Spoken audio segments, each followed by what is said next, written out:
Fondation Jean Jaurès. Penser pour agir.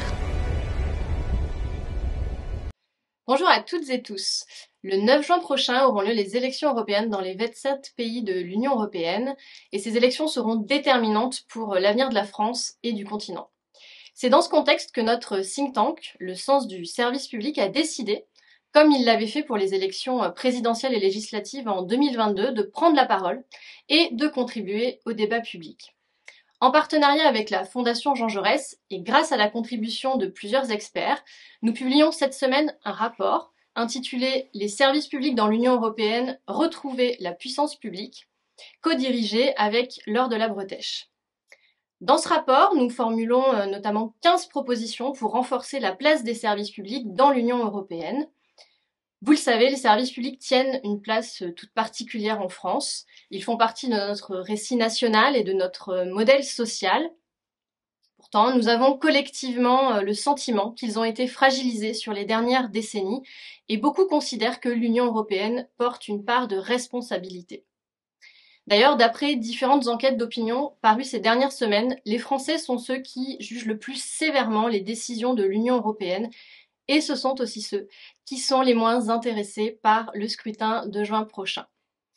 Alors pour comprendre comment l'Union européenne se positionne sur le sujet des services publics, tenter de démêler le vrai du faux et aussi dresser, nous l'espérons, quelques perspectives enthousiasmantes, nous allons converser avec deux spécialistes sur ces questions qui sont également rédacteurs du rapport.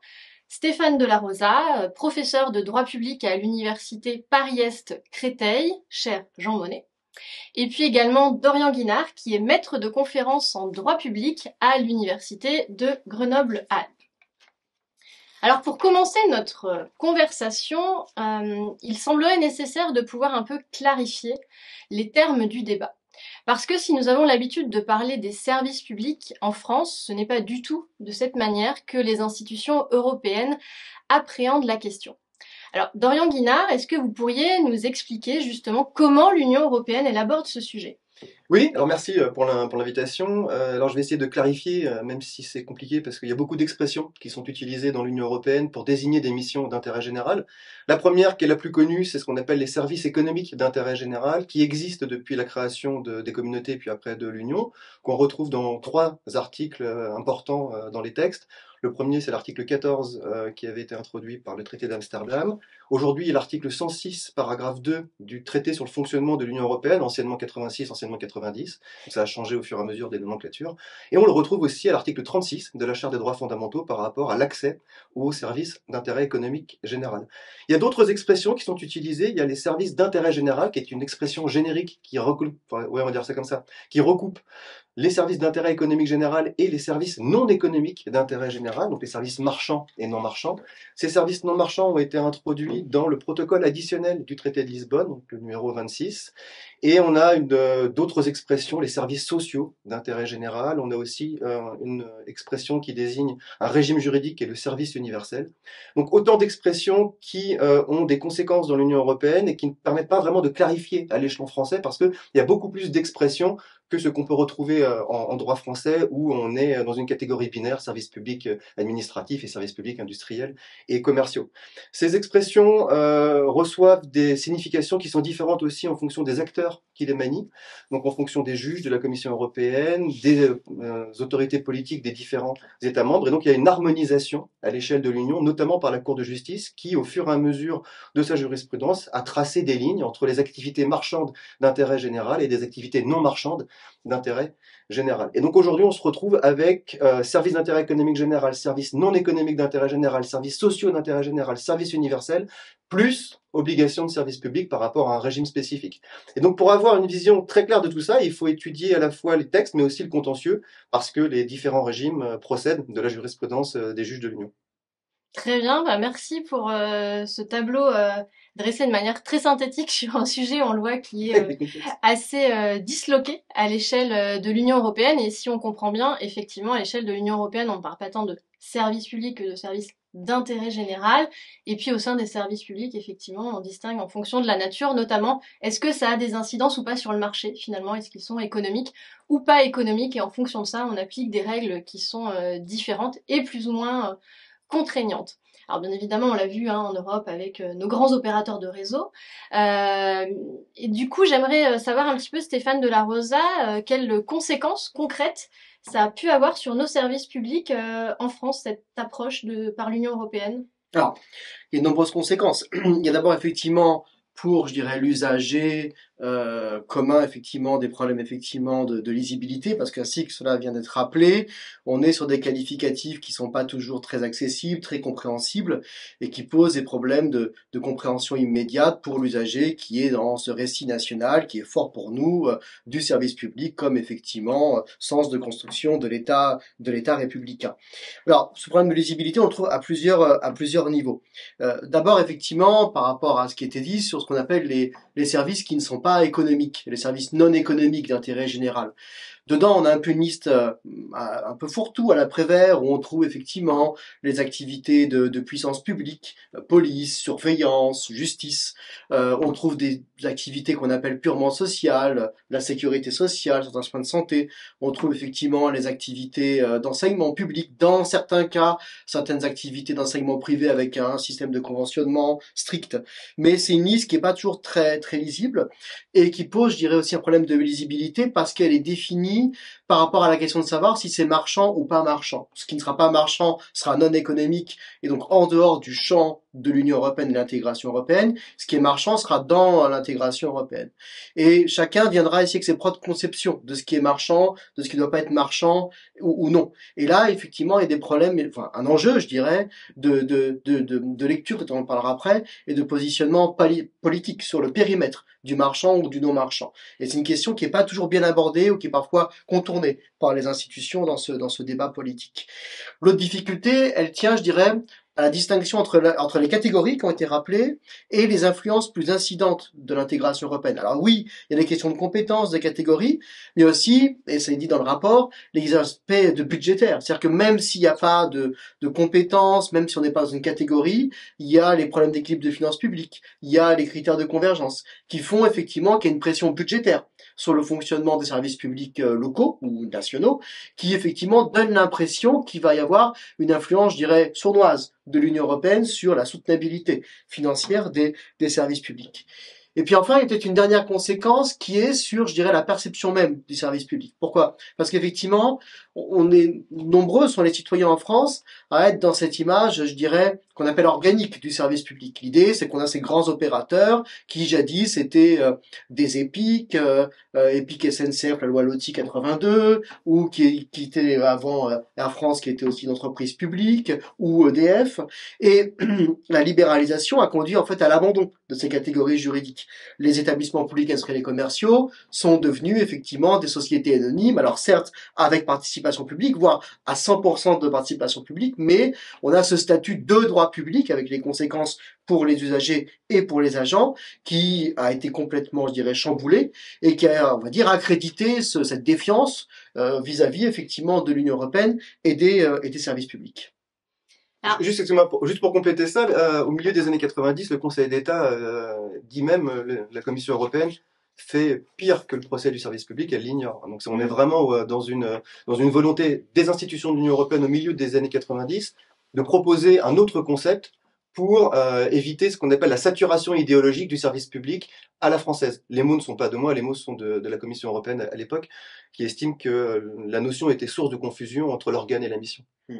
Là, c'est intéressant l'approche juridique qu'en ont eu finalement les institutions européennes. Et ce que montre aussi une contribution faite par Cécile Rapoport, donc dans le rapport que nous produisons cette semaine, c'est que finalement les influences aussi de l'Union européenne sur les services publics, elles ont été fortes sur les aspects juridiques, institutionnels, mais aussi pour parfois venir soutenir aussi nos services publics en France. On pense notamment aux fonds européens qui viennent financer la rénovation thermique de logements, des pistes cyclables, des maisons de santé pluriprofessionnelles, la santé étant devenue aussi une des priorités notamment des Français. Cécile Rapoport évoque aussi les influences qu'a pu jouer l'Union européenne sur les services publics de police ou encore de justice, avec la coopération permise entre les différents systèmes, et puis du coup les influences qu'il y a pu y avoir entre modèles, que ce soit sous l'impulsion de l'Union européenne, mais aussi par la coopération finalement entre États membres. On voit que tout ça bouge au fil du temps. D'ailleurs, ce que vous disiez, c'est que il y a eu des fluctuations dans l'intérêt que l'Union européenne a porté sur les services publics, avec des phases de désintérêt, des phases d'investissement très importants. En ce moment, on est peut-être d'ailleurs depuis une dizaine d'années, hein, vous le disiez, dans une phase de désintérêt peut-être de l'Union européenne sur une approche consolidée, partagée de ce que doivent être les services publics à l'échelle européenne. Mais finalement, on peut se demander, Stéphane de la Rosa, en référence à la contribution que vous faites dans le rapport, si bien plus qu'un malaise, il n'y a pas un malentendu originel sur l'approche des services publics par l'Union européenne. Oui, le malentendu, il est historique parce qu'il vient effectivement de visions politiques qui ont des conséquences en termes de catégories juridiques de la part des usagers, de la part des acteurs et de la part effectivement des agents des différents services publics. Mais il me semble effectivement que la difficulté initiale, elle nous vient de ce tournant des années 80-90 avec effectivement la libéralisation des activités en réseau. Bon, on a eu effectivement à l'agenda politique de la Commission, fin années 80, début 90, cette ouverture à la concurrence, des télécommunications, puis des services postaux, puis de l'énergie, et plus récemment, on a parlé avec la loi ferroviaire du transport public ferroviaire de voyageurs. Alors, cette ouverture à la concurrence, elle n'est pas, je dirais, blanche ou noire. Il y a effectivement des zones grises et il faut l'identifier avec sérénité. Il y a certainement eu effectivement des effets qui sont intéressants. En termes de télécommunications, on a plusieurs opérateurs, ça a favorisé l'innovation, ça a favorisé effectivement la diffusion d'Internet, l'accès numérique, etc. Mais il ne faut pas non plus, je dirais, mettre de côté les critiques ou les réserves dont il faut avoir conscience de ce mouvement. D'abord, effectivement, parce que, effectivement, je l'ai dit tout à l'heure, la question de la disparition du statut historique, c'était un symbole fort. Il faut savoir l'accompagner, ou en tout cas en avoir conscience, la fin de ces EPIC et de ces entreprises publiques. Parce que aussi, on a eu parfois je dirais, des cas un peu emblématiques qui ont défrayé la chronique et dont il faut aussi avoir conscience. Je pense par exemple à la disparition de la SNCF, la Société Nationale Corse Méditerranée. Je pense à tous les contentieux qu'on a sur le fret SNCF, qui pose des questions effectivement d'aide d'État. Ça, c'est effectivement ces dossiers sensibles qu'il faut savoir accompagner et dont il faut avoir conscience. Et puis effectivement parce qu'il y a eu des mouvements de remise en cause qui maintenant peuvent être jugés comme problématiques. Je pense par exemple à la remise en cause de ce qu'on appelle les tarifs réglementés de vente du gaz puis de l'électricité, qui sont effectivement opératoires pour le gaz, projetés effectivement pour l'électricité, qui posent effectivement des problématiques, je dirais, de stabilité tarifaire par rapport effectivement à l'instabilité des marchés et du calcul du prix de l'énergie. Et là, effectivement, depuis quelques années, entre la crise du Covid et, je dirais, les perturbations géopolitiques majeures qu'on traverse, il y a des vraies réflexions à avoir sur, effectivement, le fait de savoir si est-ce que le prix de l'énergie doit être libre et non foncé, comme l'indiquent, effectivement, les directives de 2019. Et puis, effectivement, il y a aussi des incertitudes, par exemple, toujours sur l'énergie, par rapport au prix du nucléaire. C'est-à-dire le système de rachat du prix du nucléaire historique, ce qu'on appelle l'AREN, qui a été mis en place en 2010. Beaucoup, je dirais, de responsables, de tous bords politiques d'ailleurs, hein, s'accordent pour dire que ce mécanisme a trop, je dirais, donné la place à des mécanismes de marché, indépendamment de la préservation des services essentiels. Et donc on a maintenant, je dirais, une séquence qui s'ouvre avec l'enjeu de services essentiels, avec l'enjeu effectivement de cohésion, qui conduit peut-être à réinvestir et à réfléchir sur les limites ou, je dirais, les crans d'arrêt qu'il faut apporter à ces processus d'ouverture à la concurrence. Ouais, je partage exactement cette vision-là. Il faut savoir qu'à la fin des années 80, début des années 90, ce processus de libéralisation, il est voulu par les différentes compositions de la Commission européenne, il est relayé en plus par la jurisprudence de la Cour, qui de fait applique les traités fondateurs à l'époque. Il y a une volonté, surtout au début des années 2000, de faire des services d'intérêt général, donc qui recouperaient à la fois les SIEG et les services qu'on va dire reposant sur une conception de la solidarité et à but purement social, comme étant un vecteur central de la cohésion sociale. C'est martelé à l'époque, pendant toutes les années 2000. Ça s'arrête à la fin des années 2000, début des années 2010, avec deux, trois paquets qu'on a fait en décision, on appelle ça le paquet Almunia, donc on est en 2011. On est aussi post-2008, donc la grande crise financière qui a balayé aussi une partie des velléités de construction sociale de l'Union européenne parce qu'il fallait parer au plus pressé. Et puis après, on est rentré sur d'autres problématiques qui sont liées avec une plus grande prise en compte du dérèglement climatique, la mise en place du pacte vert. Bref, tout cet arsenal juridique lié au SIG qui permettait de construire un modèle social, ou en tout cas un modèle politique plus conséquent que la seule réalisation du marché unique, on va dire ça comme ça, eh bien un petit peu disparu à la fin des années 2010, réapparaît aujourd'hui parce qu'il faut donner un nouveau souffle aussi à l'Union européenne. Il y a cette problématique centrale de tous les services liés à la production d'énergie. Alors surtout l'électricité. Il y a des grosses tensions entre notamment la France et certaines institutions de l'Union, notamment la Commission sur l'hydroélectricité. Ça fait 10 ans après que sur le renouvellement des concessions de services publics sur notamment les barrages, mais pas que les barrages. Et donc du coup la question va se poser dans un avenir relativement proche, eh bien de la nouvelle qualification de certains services dits essentiels. Et dans le jargon de l'Union, on appelle ça les services stratégiques, qui relèvent de la puissance publique. Et bientôt, est-ce que la production d'électricité ne relèvera tel pas de la puissance publique, compte tenu du rôle sociétal qu'elle est amenée à jouer, et ça aura des conséquences à la fois sur le statut juridique, sur aussi le modèle politique de l'Union, et est-ce qu'on continue à faire de la production et la distribution d'électricité un service marchand, en sachant qu'on peut l'étendre à beaucoup de choses. Et cette perspective environnementale, quelque part, et stratégique liée à la guerre qui existe aujourd'hui, va faire en sorte, à mon avis, que les services d'intérêt général vont avoir, je sais pas si on peut le dire comme ça, mais une nouvelle jeunesse, quoi. Oui, ce qui est intéressant aussi dans ce que vous dites, finalement, c'est qu'il y a une très grande plasticité de l'approche et qu'en fait, on est là dans des rapports de force politiques, on est là dans des priorités politiques et donc, effectivement, le politique a toute sa place pour redonner de la puissance publique et utiliser les leviers de la puissance publique que sont les services publics. On le voit au niveau de l'Union européenne, mais aussi on le voit au sein de chaque pays. Typiquement, on a eu plusieurs contributions aussi dans le rapport. Je pense à celle de Jean-Michel Emery-Douzan ou de Luc Rouban sur les modèles de fonction publique à l'échelle de l'Union européenne et dans les différents pays. Je pense aussi à la contribution qui a été celle de Jean-Louis Rocheron aussi sur le modèle danois de service public, où on voit que finalement, le cadre européen permet d'envisager tout un tas de choses, tout un tas de modèles différents, et que en fait, on est là sur une volonté politique plus ou moins affirmée de donner plus ou moins sa place au marché, plus ou moins sa place à la puissance publique, et donc aux outils de puissance publique que sont les acteurs publics, les services publics, les financements publics aussi, qui vont avec, et donc aussi le droit qui vient finalement consacrer ce cadre et le préserver des règles libres du marché pour faire en sorte de préserver ces biens communs. Et d'ailleurs, Fabien Tesson, un autre contributeur du rapport, lui, il en appelle à accepter, recentrer, défendre et recadrer le modèle et à repartir des valeurs communes qui ont fondé finalement la construction européenne pour pouvoir envisager un modèle de service public plus ambitieux. Et tous les deux, Stéphane Delarosa, Dorian Guinard, vous aussi, vous avez des propositions assez ambitieuses pour faire en sorte de tirer vers le haut les modèles de services publics dans l'Union européenne et d'activer des leviers à l'échelle de l'Union européenne. Est-ce que vous voudriez bien nous en dire un petit peu plus sur les propositions que l'un et l'autre vous formulez en la matière? Tu veux que je commence ou tu veux? Vas-y.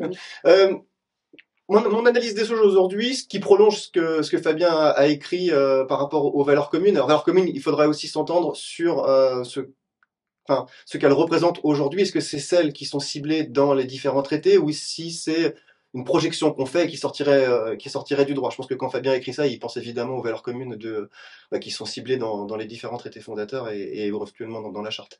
Parce que les SIEG sont aussi une valeur commune. J'ai jamais vraiment compris ce que ça veut dire parce qu'on parlait de service et non pas de valeur, mais enfin, l'Union européenne doit aussi faire, je pense, un exercice de simplification de son droit.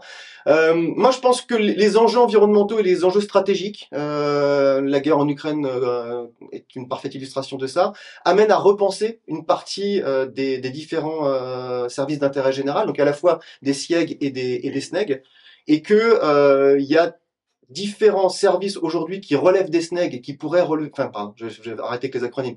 Il y a différents services aujourd'hui qui relèvent du marché et qui pourraient sortir du marché pour des raisons que j'ai évoquées juste avant, en fait, d'intérêt stratégique que l'on entend donner à ces services. La production d'électricité aujourd'hui est parfaitement un exemple, on va dire, topique.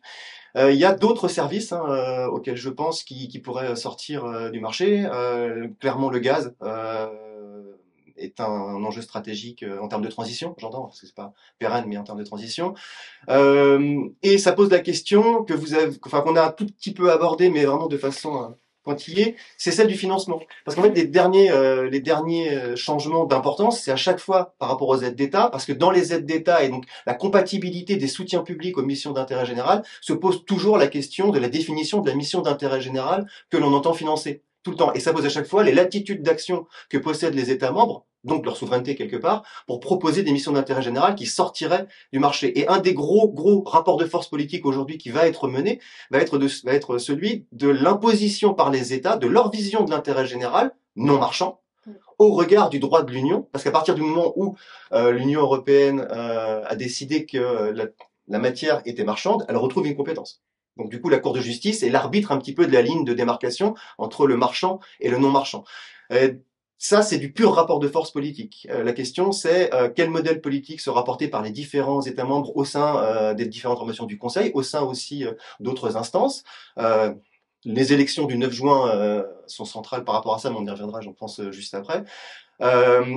Pour finir rapidement, parce que ça fait déjà 3 minutes que je parle, les enjeux environnementaux poseront d'autres réflexions à mener, c'est-à-dire la préservation des sols, l'usage des phytos, la conciliation entre des modèles énergétiques, c'est-à-dire le photovoltaïque ou l'éolien, et la biodiversité, comment on préserve tout ça.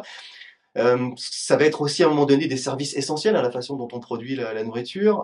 C'est déjà le cas, il y a déjà plusieurs propositions de loi qui parlent des services écosystémiques qui pourraient éventuellement rentrer dans ce qu'on appelle des services non économiques d'intérêt général. Bref, la classification aujourd'hui entre le marchand et non marchand qu'on a et qui est opératoire depuis 20 ans, à mon avis, va être amenée à changer à la fois en raison de la guerre et en raison des périls climatiques et biodiversité qui se font de plus en plus pressants chaque jour. Oui, moi je rejoins effectivement cette approche en la précisant. Il y a peut-être déjà une première démarche à faire qui avait été faite il y a 15-20 ans, à une époque où effectivement les problématiques de service d'intérêt général étaient plus présentes dans l'agenda politique des institutions. C'est, et on le met dans le rapport, recréer au sein du Parlement européen un intergroupe service d'intérêt général et cohésion sociale. Un intergroupe au sein du Parlement européen, il se crée en application du règlement intérieur du Parlement européen. C'est un groupe, on va dire informel, mais qui peut avoir une dimension formelle dans ses positions, qui vise effectivement à coordonner entre les groupes politiques une problématique, ici celle effectivement des services d'intérêt général. Ça existait il y a 15 ans, la Fondation Jean Jaurès avait travaillé là-dessus. Il faut que dans la prochaine mandature, ça serait souhaitable en tout cas que dans la prochaine mandature, il y ait un intergroupe service d'intérêt général, avec des appellations qui peuvent varier, et qui serait porté effectivement par les forces progressistes et sociales de l'Union, et qui vise effectivement à imposer à l'agenda des textes qui sont soumis à examen la problématique des services d'intérêt général. Par exemple, sur les textes qui ont été adoptés dans la dernière mandature, le Green Deal, ou je pense aux problématiques de filtrage d'investissement, par exemple, eh bien, ce filtre, ou disons, cette dimension d'intérêt général, service public, n'a pas vraiment été pris en compte. Et c'est dommage. Et ça passe déjà par cet ajustement institutionnel à très court terme. Et l'une des premières choses à faire, et là je rejoins ce qui a été dit, c'est peut-être effectivement de demander à la Commission, mais d'abord sous forme de communication, d'un acte de clarification, effectivement, un positionnement plus souple par rapport à ce qui est marchand et non marchand. Voilà, effectivement, à avoir une liste d'activités non marchandes, quitte à pousser effectivement vers une extension de cette liste d'activités non marchandes, couvrant, alors l'énergie ça me paraît compliqué, mais ça pourrait être effectivement, pourquoi pas, mais au moins des services de tout ce qui est formation, tout ce qui est activité de formation, formation toute la vie, soins, services sociaux, où là, effectivement, la césure marchand-non marchand, à mon avis, doit être impérativement clarifiée. Il y a eu des contentieux récents là-dessus, par exemple, sur les problématiques de logement social, par exemple, aux Pays-Bas. Bon. Et en même temps, mettre à l'agenda, eh bien, assez rapidement, une actualisation du droit applicable. C'est-à-dire, tous les textes dont on parle, ils datent de 2011 à peu près. 2011, début 2012, ça a presque 15 ans. Et donc, tout ce qui est en place, certes, c'est appliqué régulièrement, mais il n'y a pas eu cette actualisation liée à la crise sanitaire, liée aux crises géopolitiques, liée aux besoins renforcés de cohésion, par rapport à tous ces aspects techniques, de seuil, de financement, de mandat. Et ça, c'est aussi effectivement des textes qui devraient être actualisés. Ça, à mon avis, c'est les premières mesures qui peuvent être faites assez rapidement. Après, on peut se projeter, peut-être on peut en parler sur des mesures peut-être plus substantielles de second temps pour sécuriser les services publics dans l'Union. Cela dit, juste pour rebondir là-dessus, la Commission européenne, en l'état actuel des choses, hein, il est évident qu'elle va être reformée, n'est pas complètement fermée à toutes ces choses-là. Il y a 4-5 mois, en décembre 2023, elle a pris un nouveau règlement qui augmente les règles de minimis. Oui. On est passé à 750 000 euros lissés sur 3 ans pour l'émission de services d'intérêt économique général. Alors, les règles de minimis, peut-être, on en Alors, profite pour c'est des règles qui permettent de financer des activités et en dessous d'un certain seuil, il n'est pas nécessaire de notifier à la Commission européenne l'aide en question.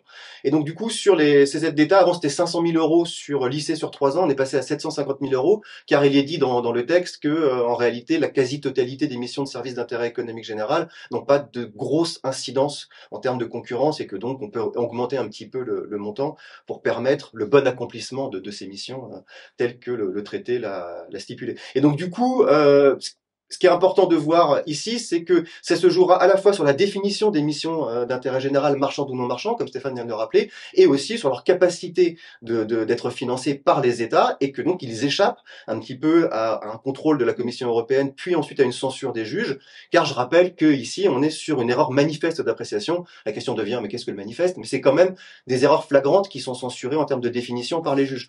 Peut-être qu'à un moment donné, on pourra s'accorder politiquement et pas au contentieux en disant telle ou telle mission qui ressort de tel ou tel domaine, logements sociaux, crèches, recherche c'est déjà le cas, mais l'ensemble des missions des hôpitaux, parce que la quasi-totalité des missions des hôpitaux aujourd'hui ressort du domaine des services d'intérêt économique général et pas des services non économiques d'intérêt général.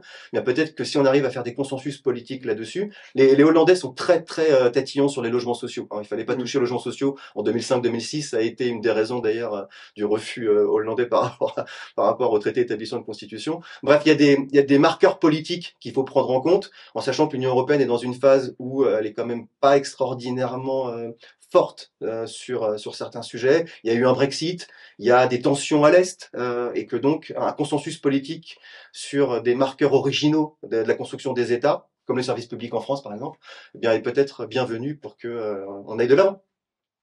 Merci. Alors, ce qu'on voit, c'est qu'effectivement, aujourd'hui, les États membres, ils ont déjà de la latitude dans un cadre commun pour faire un peu ce qu'ils veulent de leur service public à condition de ne pas contrevenir aux règles de l'Union européenne. Parmi les propositions qu'on formule aussi dans le rapport, c'est de se dire qu'il faut aussi s'approprier à l'échelle de la France, notamment, ce cadre européen parce que on peut parfois surtransposer des directives de l'Union européenne, on peut aller au-delà parfois de ce que nous impose l'Union européenne, et puis d'ailleurs bien pratique politiquement après de pouvoir instrumentaliser l'Union européenne en disant que c'est elle qui nous demande de faire un certain nombre de réformes, et on le voit aujourd'hui, il y a un besoin d'outillage des acteurs publics à l'échelle française, que ce soit au niveau national ou au niveau local, puisque notamment les fonds européens sont gérés au niveau des régions, et puis ils irriguent, je l'évoquais en introduction, un certain nombre de soutien aux services publics locaux pour faire de l'Europe du quotidien. Et donc finalement, déjà, il faudrait qu'on puisse regarder à l'échelle de la France ce qu'on peut faire nous-mêmes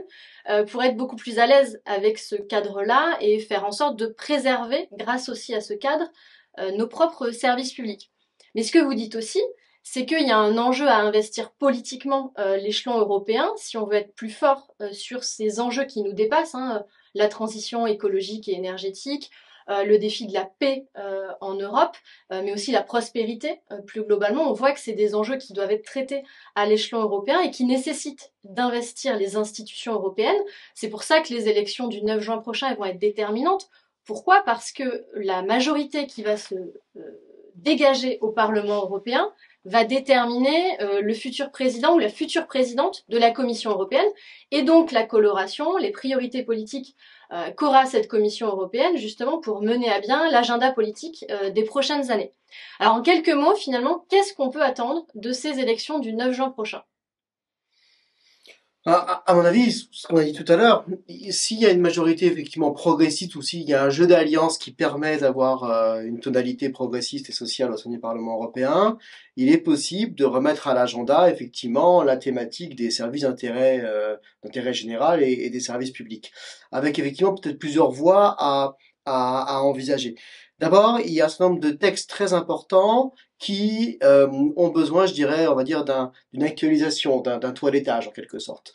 Je pense à un texte qui est pas forcément bien connu, mais qui est en pratique très important. C'est ce qu'on appelle le règlement obligation de service public. un règlement qu'on appelle OSP, qui est en fait le règlement qui fonde dans tous les États l'attribution des contrats de service public de transport, concession de tramway, concession de TER, bus urbain par exemple. Le texte qui date de 2007, euh, il est assez évasif et il gagnerait, il pourrait effectivement faire l'objet, je dirais, d'une actualisation en intégrant dans les obligations de service public des enjeux d'accessibilité tarifaire, des enjeux de transition écologique, des enjeux d'intermodalité entre les modes de transport, et puis il pourrait permettre de mieux tirer cette notion d'obligation de service public qui pourrait s'appliquer en matière frontalière, qui pourrait même s'appliquer en matière de transport de marchandises dans des zones dégradées. Et là, il y a du potentiel à saisir en reprenant les textes et en les actualisant.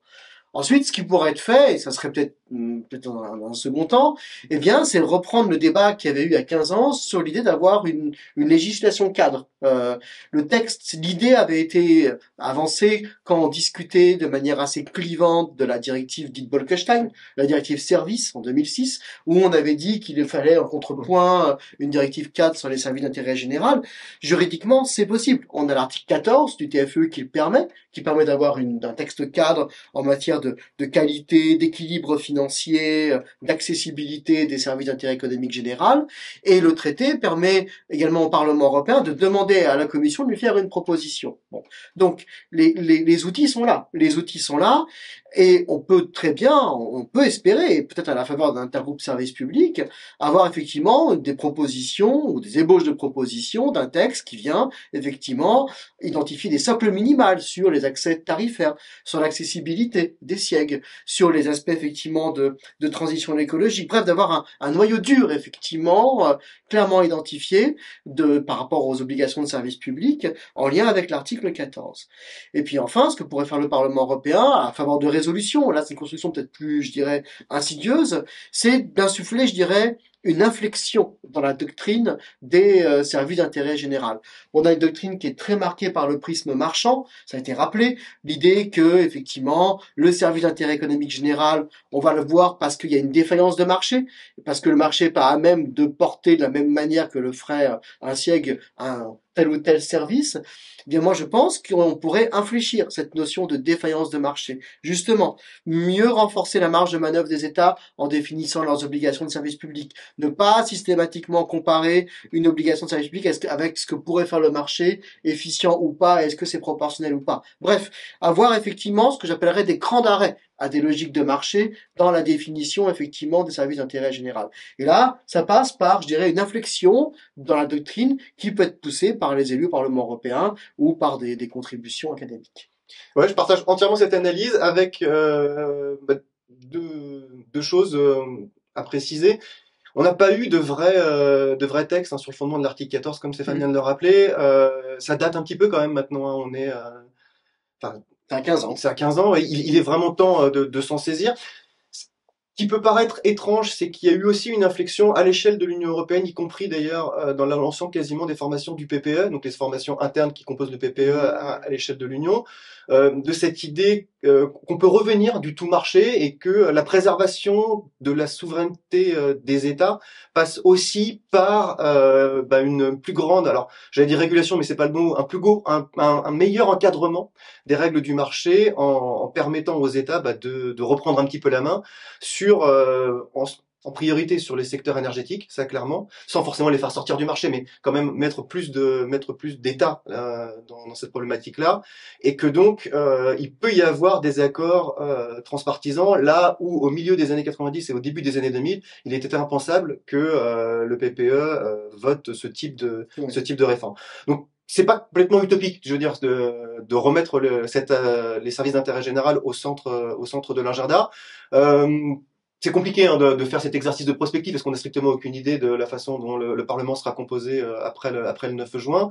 On entend peu, voire très très peu, voire pas du tout en fait les candidats. Alors pas que français, si on s'intéresse un petit peu à ce qui se passe à l'étranger sur cette problématique-là, c'est accaparé alors soit par des débats purement internes, soit par la guerre en Ukraine, soit par la remise en cause du Green Deal, c'est à peu près et la crise migratoire. Clairement, c'est ça les sujets principaux. il n'en demeure pas moins que les services d'intérêt général restent un outil extraordinaire de cohésion sociale, pour peu qu'il y ait des volontés politiques derrière de réinvestir ces champs-là, par les outils juridiques que Stéphane a rappelés, et puis par aussi un petit peu d'originalité, c'est-à-dire que on peut très bien avoir une conception qui évolue au cours du temps. Et je reprends encore une fois la production d'électricité. C'était quelque chose qui avait voulu être libéralisé par la Commission européenne parce qu'il fallait casser les monopoles nationaux. C'est pour ça que la France à chaque fois était visée, parce que la France avait beaucoup de monopoles dans l'ensemble des services de réseau. Aujourd'hui, compte tenu de l'importance stratégique que procède la production d'électricité, moi, il me semble plus du tout utopique ou irrationnel, d'en faire un service qui sort du marché pour des raisons purement stratégiques de souveraineté aussi. C'est aussi simple que ça. Et que donc c'est à la fois extrêmement évolutif, c'est du coup intéressant parce qu'on peut proposer des choses qui étaient improposables il y a encore 15 ans, et les parlementaires européens gagneraient à mon avis à réinvestir ce champ-là, parce que politiquement il est fondamental en termes je redis toujours le mot, en termes de cohésion sociale, quoi. Ouais, c'est ça. Moi, c'est-à-dire qu'on a eu un retour de l'agenda politique sur les questions de puissance et d'enjeux stratégiques. On a un texte qui le montre très bien, c'est le règlement sur ce qu'on appelle le filtrage des investissements, qui donne un cadre commun pour le filtrage des investissements d'États tiers par rapport à des infrastructures qui sont jugées critiques ou essentielles. Et ce texte a globalement eu un appui politique au nom des intérêts stratégiques. Et bien, ce qu'il faut, ou ce qui pourrait être fait, c'est que cet agenda politique sur les enjeux stratégiques concorde et rejoigne un agenda politique sur les services d'intérêt général. Parce que les deux sont liés dans les enjeux, effectivement, de cohésion en Europe. Juste pour finir là-dessus, pour que les gens comprennent, il y a un accord transpartisan qui ne regroupe pas tout le monde, mais qui est quand même transpartisan, sur le fait que la Commission européenne a voulu libéraliser les concessions de services publics des barrages hydroélectriques. Et ça, cette opposition, elle allait de Julien Aubert au Parti communiste français. Donc je veux dire par là, Julien Aubert n'est pas connu pour être le plus grand des marxistes. Donc il y a vraiment cette idée qu'à un moment donné, le dogmatisme de libéralisation d'un ensemble de services qui était celui de la Commission européenne de 1990 jusqu'à la fin des années 2000, début des années 2010, aujourd'hui, il ne reçoit plus un appui de l'ensemble des libéraux. Certains continuent de le soutenir, mais pas tous. Et que donc, il y a une évolution aussi de cette conception-là qui peut être reprise par différents partis et pas seulement par les forces progressistes dites de gauche. C'est-à-dire que ça concerne l'ensemble des formations politiques, alors que c'était pas le cas il y a encore longtemps. Merci Dorian, merci Stéphane pour votre contribution à la fois dans le rapport et puis dans notre conversation aujourd'hui. Nous remercions bien évidemment l'ensemble des contributeurs et des contributrices à ce rapport qui est donc publié ce jour en partenariat avec la Fondation Jean Jaurès. Je tenais simplement à terminer cette conversation en mettant en lumière la dernière contribution de ce rapport, qui est celle de Sarah Durieux. Sarah qui est une activiste et qui nous parle dans ce rapport d'une initiative citoyenne européenne, ce qu'on appelle une ICE, qui s'appelle Ma voix, mon choix, donc en anglais ça donne My Voice, My Choice. Et donc cette initiative citoyenne européenne, très concrètement, elle porte sur les droits des femmes et elle pourrait être précurseur d'une sécurité sociale à l'échelle européenne. Donc quand on parle d'ambition, d'enthousiasme et d'espoir à travers l'Union européenne, typiquement cette initiative citoyenne, elle en fait partie. En quoi elle consiste ? En fait, des associations ont porté une initiative auprès des institutions européennes pour faire en sorte que chaque femme qui vit en Europe puisse avoir accès de manière sûre, gratuite, à l'interruption volontaire de grossesse. Les institutions européennes ont accepté cette initiative et si elle recueille 1 million de soutiens d'ici maintenant un peu moins d'un an, eh bien ça pourrait obliger la Commission européenne à se positionner sur ce sujet et à faire en sorte que les 20 millions de femmes en Europe qui aujourd'hui n'ont pas cet accès sûr et gratuit à l'avortement en Europe puissent y avoir accès dans n'importe quel État membre qui aurait souhaité se positionner de manière volontaire sur ce sujet-là. Et je trouve que vraiment cette initiative-là, elle mérite tout notre soutien. Donc j'encourage chacun et chacune à aller la signer. Il y a une plateforme en ligne, ça prend quelques secondes pour aller renseigner ces données, pour soutenir cette démarche. Vraiment, c'est important parce que là, on est sur des enjeux fondamentaux. On pourrait croire que le droit à l'avortement n'est pas menacé en France et en Europe, et pourtant, c'est le cas. On l'a vu dans les derniers débats, on l'a vu dans un certain nombre de pays, y compris dans l'Union européenne. Donc bien évidemment, les élections du 9 juin prochain, elles sont déterminantes, mais on n'a pas forcément besoin d'attendre le 9 juin pour se mobiliser pour nos droits, pour les services publics, pour de la protection sociale partout en Europe et en France. Et donc je vous invite vraiment à aller à la fois consulter notre rapport, mais aussi signer cette initiative et bien évidemment vous mobiliser le 9 juin prochain.